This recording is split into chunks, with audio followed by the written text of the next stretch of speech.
जनमन अधिनायक जय हे भारत भाग्य विधाता पंजाब सिंध गुजरात मराठा द्राविड उत्कल गंगा विंध्य हिमाचल यमुना गंगा उज्जल जलधि तरंगा।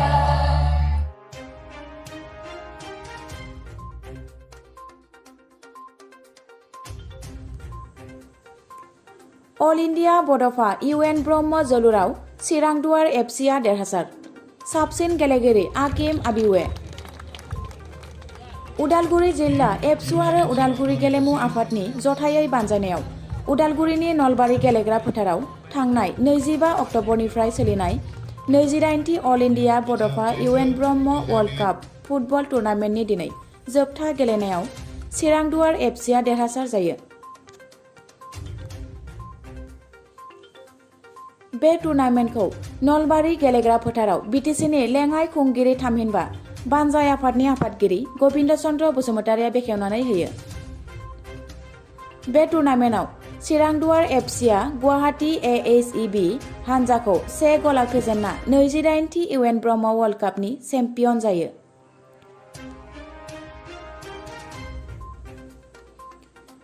देरहासार बान्थाखौ बावहरो एबसुनि आफादगिरि दिपेन बर'आ ट्रफिजों लोगोसे 50,000 रां आरो जेन्नाय हानजानो बान्थाखौ बावहरो बानजाय आफादनि मासिगिरि गबिन्द चन्द्र बसुमतारिया ट्रफिजों लोगोसे 30,000 रां। मेन अफ द मेच बान्थाखौ बावो एडवार्ड दैमारिया।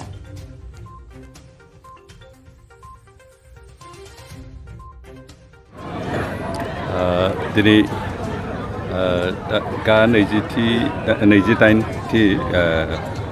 अल India UN football gold cup टुर्नामेन्टनि जोबथा खेला आरो बे गेलेनायाव मोननै टीमनि गेजेराव गेलेनाय मोनसेया चिरांनि आरो मोनसेया गुवाहाटी FC क्लाब। दासिमहालागै गलसे जानानै दं। जों आसा खालामदों बे खेला जथेस्थ' मोजाङानो जादों। जिखिनि ओरैनो खोब एक्साइटिं जानांगौमोन एसे स्ल' जादों खिन्थु थेवबो जिखिनि मोजां जादों रावबो जखम जालायाखै फ्रेन्डलि गेलेनाय जादों। दिनै बे खेलनि गेजेरजों बेखौ जों जोंनि ओनसोलनि गोबां सेंग्रा सिख्लाफोरखौ गेलेनायनि फारसे दावगाहोनो थाखाय थुलुंगा मोनसे होनाय जादों। जों आसा खालामदों बे खेलखौ जों दैदेनलांबाय थागोन। दिनै जे खेल बेयो गासै स्टार्टिंनिफ्राय जों गासै 10 टीमनि गेलेहोनाय जादोंमोन। बे 10 टीमनि गेलेनायनि उनाव मोननै टीमा जिहेतु फाइनाल थांबाय चिरां आरो गुवाहाटी टीमा आरो दिनै जोबथा खेला जाबाय। जिखिनि बेखौ जों साबायखर होदों कमिटिनि आफादगिरि हिसाबै कमिटिनि जायफोर मेम्बारफ्रा बे खेलखौ मोजाङै दैदेनबाय बिथांमोनखौ आं साबायखर होदों। लोगोसे जायफोर टीमफ्रा बाहागो लादोंमोन बाहागो लानानै बे खेलाखौ मोजाङै जाफुंहोनाय हेफाजाब खालामो बिथांमोनखौ साबायखर होदों। आरो जि रेफारिफ्रा बे खेलखौ स्टार्टिंनिफ्राय दासिमहालागै मोजाङै दैदेनगासिनो गेजेराव जेबो दावराव दावसि जायालासेनो बेनि थाखाय रेफारिफोरखौ साबायखर होदों। आरो जायफोर दिनै बिभिन्न बिटिआर ओनसोलनि गोबां रायजो राजाफ्राबो गेलेनायखौ नायनानै जोंनि गेलेगिरिफोरखौ थुलुंगा होफैदों बिथांमोनखौ साबायखर होदों। खारन नायग्रा थायाबा गेलेग्राफ्राल'बो गेलेनो मोजां मोना गोसोआव मा बुंगोन एनकारेजमेन्ट मोना। बेनिखायनो एनकारेज होग्रा गेलेग्रा दैदेनग्रा गासैखौ आं साबायखर होदों। आरो जों फैगौ समफ्राव बिदिनो गेलेनाय मागोन। जों बे बिटिआर ओनसोलाव फुटबल खेलाखौ जेसेबां हायो जौगाहोनो थाखाय नाजागोन। बेनिखायनो जों थांनाय बावैसो सिगाङावनो जों 6 सिडिउल काउन्सिलफोरनि गेजेराव मोनसे खेला होदोंमोन। आरो बेबो जोंनि फुटबल खेलाखौ एनकारेजमेन्ट होनायनि जि हाबाफारि बेनि मोनसे पार्टमोन। जों बेनिखायनो दिनै बे नाजानायनि थाखायनो बर'लेण्डनि मोनसे टीम दिनै सन्तोष ट्रफिनि मोनसे खेलायाव बाहागो लानो मोनसे खाबु मोनदों। आरो जों आसा खालामदों बेदिनो जों नेसनेल गेमहालागै बा इन्टारनेसनेल गेमफ्रावबो जोंनि ओनसोलनिफ्राय टीम हरनो हानायनि मोनसे खाबुखौ लागासिनो। आरो बेखौ जों निस्सय मोनसे समावबो जों जाफुंहोनो हागोन। खेलायाव होयो माखासे होनाय जायाखै खिन्थु बेखौ जों जेसेबां हायो बिटिआर सरकारनिफ्राय नाजालांबाय थादों। खारन दा मोनसे खेला गेलेनो थाबा बहुत खरस जायो आरो बे खरसखौ पाब्लिकनिफ्राय जों बानजोबनो हाया। बेनिखायनो सरकारनिफ्रायबो जिखिनि हायो बेखौ बानगोन। इतिमধ্যে गोबां खेलाखौ बानखानाय जायो। आरो दा जों जा गोदानै माबादों बेबायदि मुंख्लं नामाव खेला पार्टिनि बेफोरखौ जों बाननो नाजागोन आरो जेसेबां हायो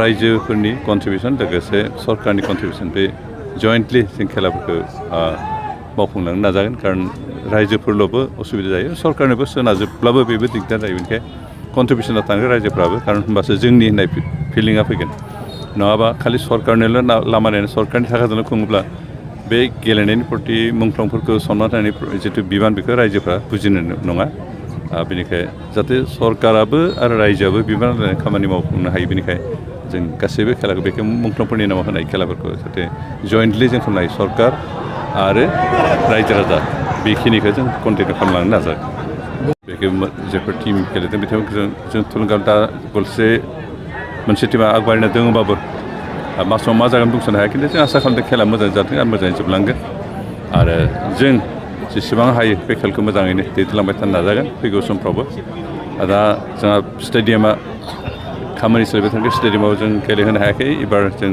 बेनिखायनो डायमन्ड खेलनि गेलेग्रा फोथार डायमन्ड स्कुलनि गेलेग्रा फोथार गेलेनो बे फिल्डआ मोनसे फुटबल खेलनि थाखाय जेसेबां नांगौ बेसेबां गैया जायगाया स्पेस खम खिन्थु नेक्स्ट बोसोरनिफ्राय जों हयथ' जोंनि स्टेडियामाव गेलेफिननो हानाय जाहैगोन दा कनस्ट्राक्सन सोलिबाय थानायखाय बे असुबिदा जानायखाय जों गेलेनाय होनो हायाखै जों उदालगुरि ओनसोलाव गेलेनायखौ डेभेलप खालामनो थाखाय इतिमধ্যे जोंहा उदालगुरि दा एक्जिस्टिं स्टेडियामथ' जागासिनो बे कनस्ट्राक्सन कमप्लिट जाहैसिगोन बिनि उनाव जोंहा बेवहाय सेन्टार फैगोन आरो बिनि स्टेडियाम जागोन इतिमধ্যे क्रिकेट स्टेडियाम एलटमेन्ट जाबाय जोंहा हायाबो मा जाबाय इनडर स्टेडियामबो हा एलटमेन्ट जाबाय बेखौ बावैनो कनस्ट्राक्सना स्टार्ट जासिगोन आरो बेनिफ्राय फुटबल एकाडेमि जोंहा उदालगुरिनि जागोन बेनि थाखायबो जों हा एलटमेन्ट जाबाय दा बे गासैबो जों जेसेबां हायोबो बोसोरनै सरकारनि गेजेरावनो बेखिनिखौ मावफुंदों आरो बेखौ जों साक्सेस जाहोगोन जिहेतु जानायनि लामायाव फैबाय बिनि अनगायैबो जों जोंनि बेवहाय बिभिन्न गेलेग्रा बिदि फोथार मोनसे डिस्ट्रिक्ट स्टेडियामबो जागासिनो बे डिस्ट्रिक्ट स्टेडियामा दासिमहालागै लेन्ड एलटमेन्ट खालामनो हायैखाय जाथ'वाखै खिन्थु बेबो जासिगोन दा बे गासैबो स्टेडियाम बे गेलेनायनि जिथु इनफ्रास्ट्राक्चार बेखिनिखौ जों कमप्लिट खालामनो हायोबा आं आसा खालामदों जे उदालगुरिया सानसे समाव अन्तत' नेसनेल लेभेलनि खेला लाबोनो हानाय लोगोसे नेसनेल लेभेलाव गेलेहैनो हानाय प्लेयार जों बे उदालगुरि ओनसोलनिफ्राय दिहुननो हागोन माथ्र जोंहा इनफ्रास्ट्राक्चार गैयामोन बेखौ बानायनो नाजादों आरो बे बानायनाया जाफुंगोन जों आसा खालामदों इन फिउचार जे बिटिआर ओनसोलनिफ्राय इन्टारनेसनेल लेभेलाव गेलेनो हानाय गोबां प्लेयार जों दिहुननो हागोन आरो इन्टारनेसनेल लेभेलनि खेला जोंनि ओनसोलाव लाबोनो हानाय बेबायदि गोबां स्टेडियाम जोंहा जाहैगोन दिनै